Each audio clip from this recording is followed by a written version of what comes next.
I want to talk a little bit about love bombing, and I've prepared a little, I don't know, a little infomercial regarding love bombing. So let's just talk about it. Let's go through it. That way you can recognize if you are being love bombed, if you are hearing stories of someone in your life that you know that's being love bombed. And so let's just start. Like, what is love bombing?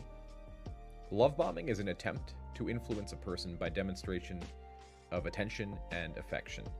It can be used in different ways for either positive or negative purposes. So love bombing is, let's lay out a scenario here, right? You meet someone.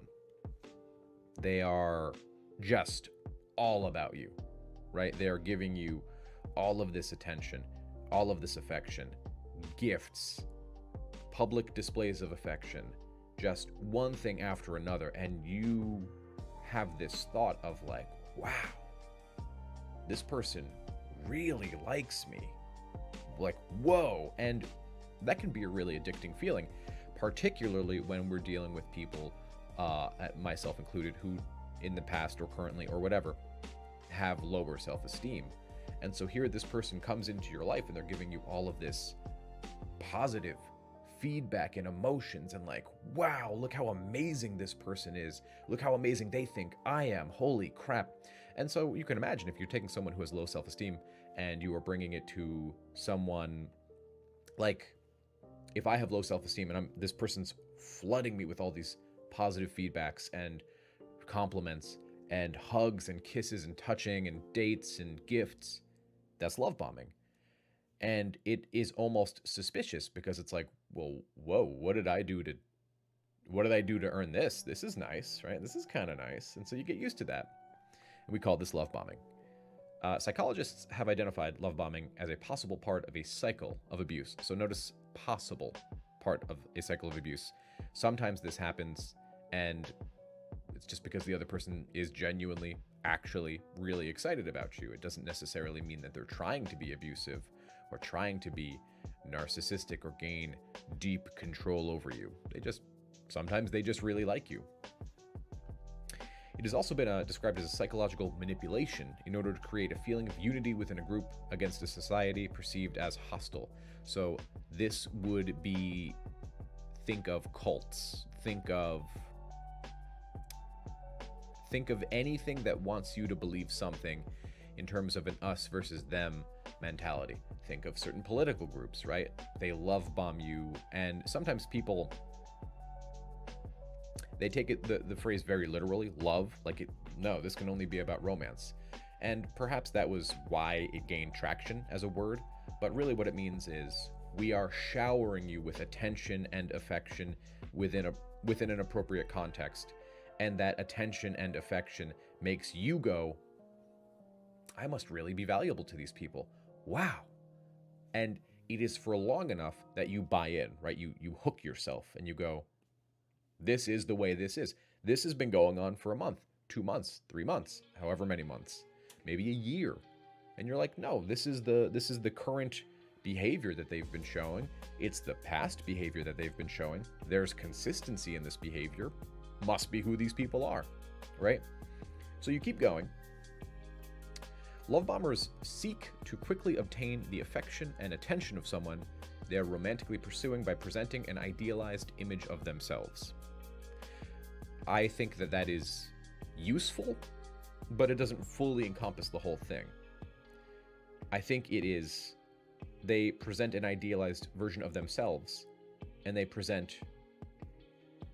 think personally they target and present you with your own weak areas as strengths. Do you know what I mean? So if they're saying, okay, here's this amazing version of me. I'm kind, I'm nice, I'm going to buy you gifts, I'm going to do a lot of grand gestures, right? So it doesn't necessarily need to be gifts or public displays of affection. It can also be big events. Oh, we've only been dating for 2 months. Let's go on a $5,000 trip to the Bahamas, right? That can be love bombing. And again, for the person receiving it, if they have low self-esteem, and even if they don't have low self-esteem, this can be like, whoa, this person is really, really into me. This person really likes me. This must be the real deal. So not only are they giving you a false version of who they are, in this scenario. But they are also finding out your own weak points and presenting them to you as strengths. So if I say something like, I don't like my nose, they would go, wow, but that's my favorite part of you. Do you see what I'm saying?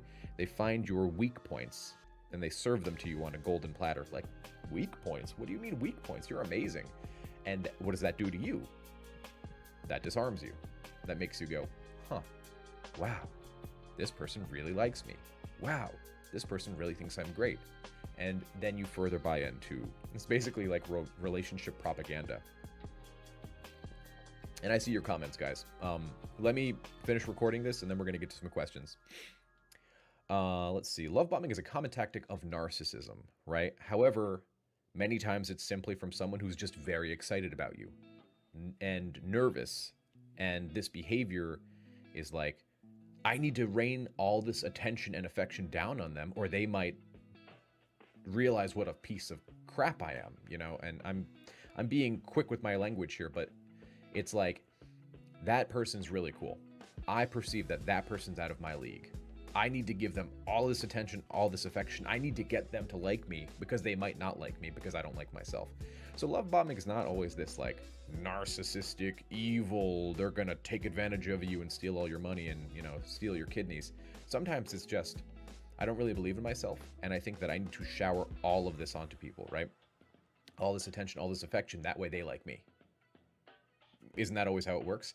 I need to present myself in such a way that that group that likes me, the cool kids, so I'm going to do things for the cool kids, right? In high school. High school never ends. It becomes truly toxic when, and this is how to spot love bombing, number one, excessive attention and flattery. Almost to the point where it's like too much, where you're beginning to think, this kind of seems disingenuous. I'm receiving so much of this that I'm starting to doubt that it's real. And so sure, you could say, well, that's just self-esteem talking, right? You're getting compliments that you don't believe yourself, so naturally you doubt them. But it's not just self-esteem, it's quantity. The quantity of affection and attention. It's like every 2 minutes I'm getting a compliment. Every 2 minutes I'm getting how beautiful I am, and oh, look, your skin is so soft, and oh, you're so gorgeous. To the point where it's like, dude, yes, thank you, I'm amazing, yes, awesome, great. It's too much. Number two, and this is perhaps the biggest sign, and I perhaps should have been number one, isolation from friends, family, loved ones, situations that does not involve the person who's love bombing you, right? And if you dare break away, oh baby, you're in for guilt trips, and how could you do this, and oh please, won't you just come hang out with me, won't you just spend time with me, or I can't believe you're going to spend time with them, I can't believe that you are leaving me to go hang out with them, how could you, right? It's the guilt tripping, and that is the biggest thing, because the objective there is to isolate you from people who might bring logic and reason to this, right? If your love bombing interest can isolate you from your best friend, who you know is always going to keep it real with you and give it to you straight and say, that behavior seems pretty crazy, you know? People who might snap you out of it, well, those are the love bombers' public enemy number one, because they can't have that. They can't have that. No. I can't have them. I can't have this illusion broken, right? That's really where it boils down to. The illusion. And again, folks, I need to be really clear about this. Some love bombing is totally accidental. Some gaslighting is totally accidental. We're not sitting there thinking, how can I screw with this person? How can I get them to give me what I want? No, we're just like, yeah, I care about you. I want to give you attention and affection. And I'm scared that if I don't, you'll leave. Hey guys, so we're recording a video live. So it is, yes, I'm live streaming, but live stream recording a video. So if you have any questions or anything like that, I'll get to them at the end. And so good morning, good evening, good afternoon to everybody who's hanging out in chat. Next is number 3, which is over-the-top gifts or grand gestures. So this kind of goes back to what I was saying earlier, right? Imagine that you are in a relationship that's 2 or 3 months old, and the person comes to you one day and they say, hey, amazing, beautiful, gorgeous person that I love very much, let's go on a $10,000 trip to, Tahiti, And you're like, whoa, okay, a little early in our relationship. And they're like, no, don't worry, I'll pay for the whole thing, right? A grand gesture, a huge sum of money being spent on you. Love bombing very often, not always, but very often works its way through gifts. If you're dating someone and it's date number 5 and they're showing up with a new iPhone for you, right? Or something like that. That's like, you're blown away, and to the point where you might even feel uncomfortable accepting this gift. But they give you the gift and they say, no, it's fine. They'll find 1,000 reasons why it's okay. You can take that gift. And they pose it in such a way where you might even be hurt, right? Like, if you don't take this gift, I'll be really offended. I'll be really hurt. Like, I got this gift for you and I care so much about you and look how amazing you are. That's love bombing, right? And they're putting you in a position where if you say no, you're the jerk in the situation if you say no. So it's maneuvering and manipulating and making sure that you really like what's happening and you don't like want it to stop, but you feel wrong that it's happening. Does that make sense? It's almost like it triggers a like an instinctual internal defense mechanism in your brain where you're like, this feels really good, but like, what's the catch? So you're looking out for the catch, and they are constantly reassuring you until you fully hook, right? They're constantly reassuring you, no, there's no catch. I like you that much. And we all want to believe in this like Disney fairy tale this much, the gifts, the compliments constantly, random trips, expensive vacations so early in the relationship. And they give you this idea that they are just in, man. They are in. They're not pulling out. They're 100% in the relationship. So over the top gifts, grand gestures, expensive gifts. This is what I look like. Yes. Hello. How are you? So, number 4, they say what you want to hear. That's the biggest thing. They never go against the grain. They are every minute of every day until you are hooked, which is sort of the ultimate step, I guess. They always say what you want to hear. They never go against the grain. They never say anything that you do not want to hear. And that's the big thing. And for me, this number 2 and number 4 are like the biggest things, because you can care about someone, you can date someone, and you can still disagree with them. I disagree with my fiance constantly, but that doesn't mean we hate each other just because we have disagreements. But in relationships like these, again, love bombing is like this state of, it's a high, it's a relationship high. They're never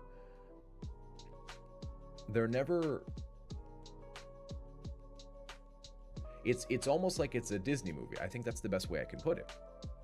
Everything's always going right. There's always a gift. There's always a compliment. There's always a good thing. They're never saying anything going against the grain. Number 5, too much PDA. PDA is the public display of affection. It's constant. It's all the time. They always need to be touching you. They always need to be holding your hand. They always need to be hugging you, kissing you, especially if competition is around. It's constant, nonstop. And you want to be careful because like there are levels to these things, right? So you can be being a little love bombed. You can be very much love bombed. You can be love bombed from a totally normal person who's really excited about you, who doesn't even know they're doing it. They just have no emotional regulation. Or you can be love bombed from a legitimate narcissist who 100% is trying to get manipulation and control over you. I would argue that is incredibly rare, and that the word narcissism is completely overused in this space, but, just something to consider. Number 6 is when the turn finally happens, and I'll explain what the turn is in a second. When the turn finally happens, you are constantly walking on eggshells, right? There's this grand reveal where they pull the veil off, and suddenly the love bombing's not happening anymore. In fact, it's almost completely disappeared. So there's no love bombing happening. There is no... The grand gestures disappear. The gifts disappear. The compliments every 10 minutes disappear. So naturally, the person who's been love bombed for 3-4 months is now becoming a bit attention starved, because they're like, whoa, wait, you were giving me all of this.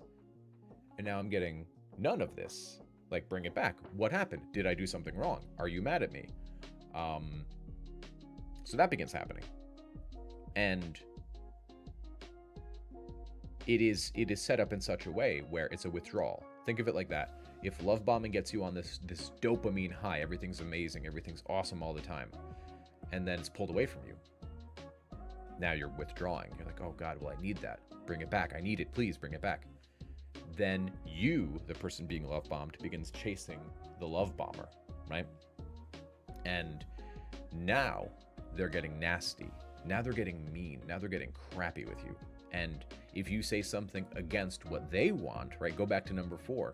They say what you want to hear until the turn, until they begin pulling it all away from you. Now you're always saying what they want to hear. Just as long as you can get that attention, that affection, that love, as long as it can come back, you're good. And you're chasing it because they got you addicted to it, and then they pulled it away, right? The first taste is always free. So you find yourself walking on eggshells always. Number 7, and perhaps I should have put 7 earlier up, because number 7 happens before that ultimate turn I keep talking about, where they pull everything away from you. Number 7 is that they want too much way too soon. I mean, you guys will be dating for 2 months, and they want to, they start talking about wedding rings and kids and things like that. Like, and this kind of goes back to what I was saying earlier. They really sell you on the idea that they are totally in, that it is a foregone conclusion that you have met the person you are going to be with the rest of your life. They are in. There's no doubt. So they want too much too soon.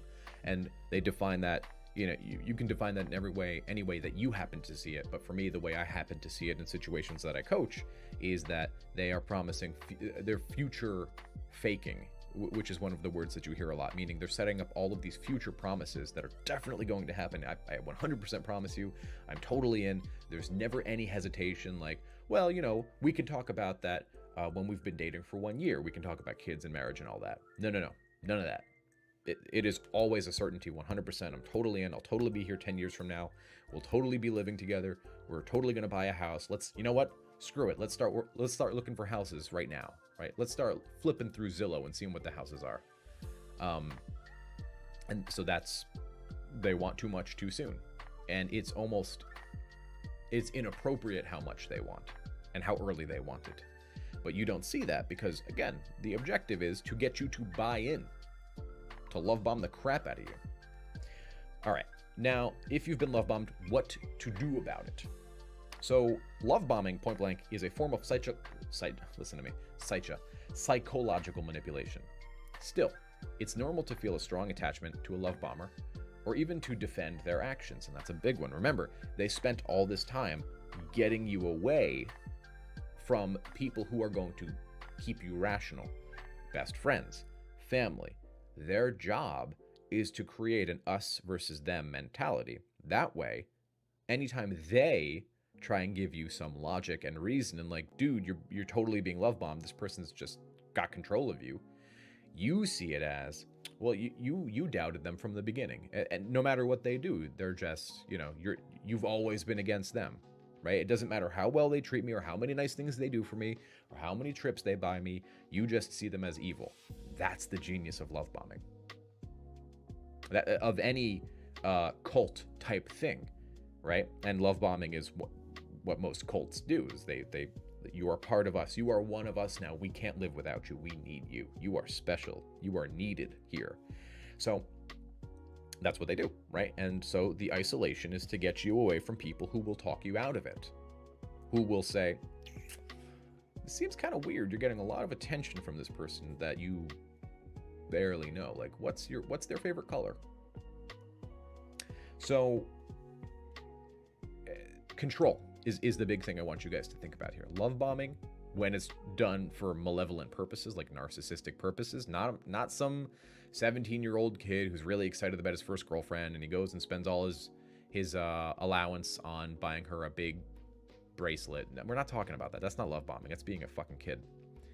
So love bombing is psychological manipulation. Still, it's normal to feel a strong attachment to a love bomber or even defend their actions, right? Like we said, they pull them away from any sort of logical reason and they just say, you You always criticize them. You never liked them, right? So I don't believe you because you were always against this. Right? Your bias. When narcissists target, it's such a hard word to say, narcissists, target their desire to control someone, they look for deep-seated insecurities. Remember what I was saying earlier? They find what you're insecure about and they serve it to you on a golden platter. No, you shouldn't be insecure about that. That's the best thing about you, right?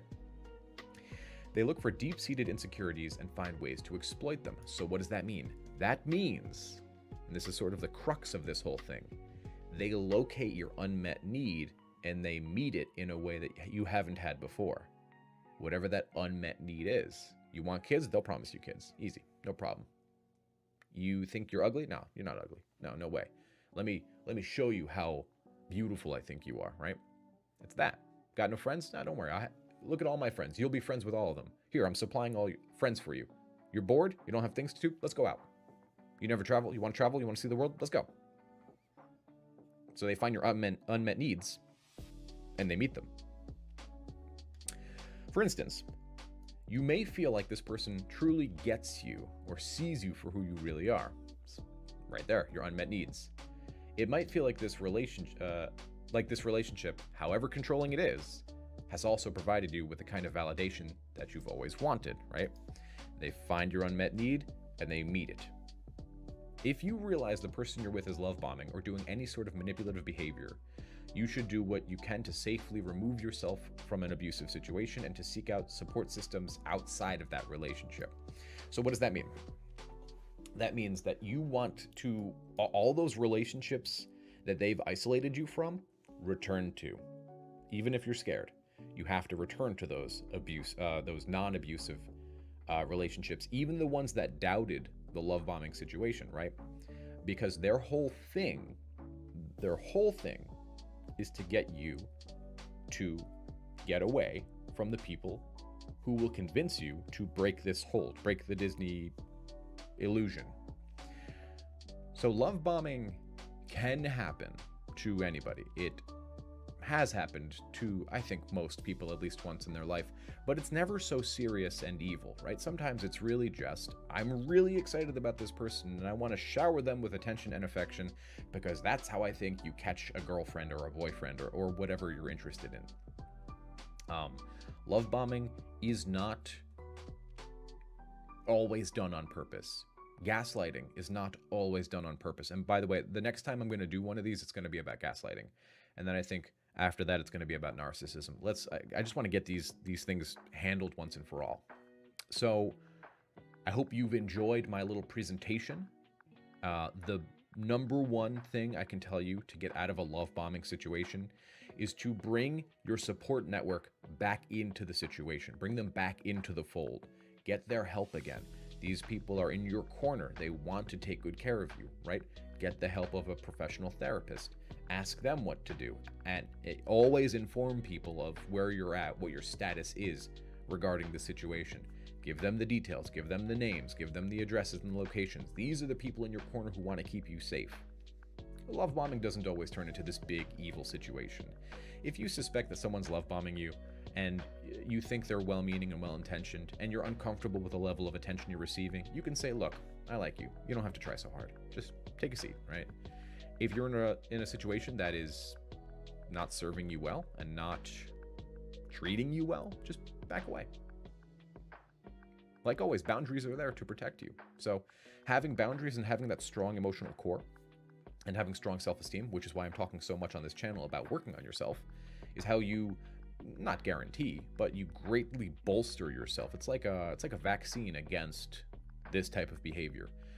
You'll find that it's a lot harder to love bomb someone in a malevolent, like evil sort of way if they don't really have that low of a self-esteem. If their life is pretty good, if they're pretty happy with who they are as people, you'll find that it's a lot harder to manipulate them in this fashion. So, thank you for coming to my TED Talk. Let's get to some questions.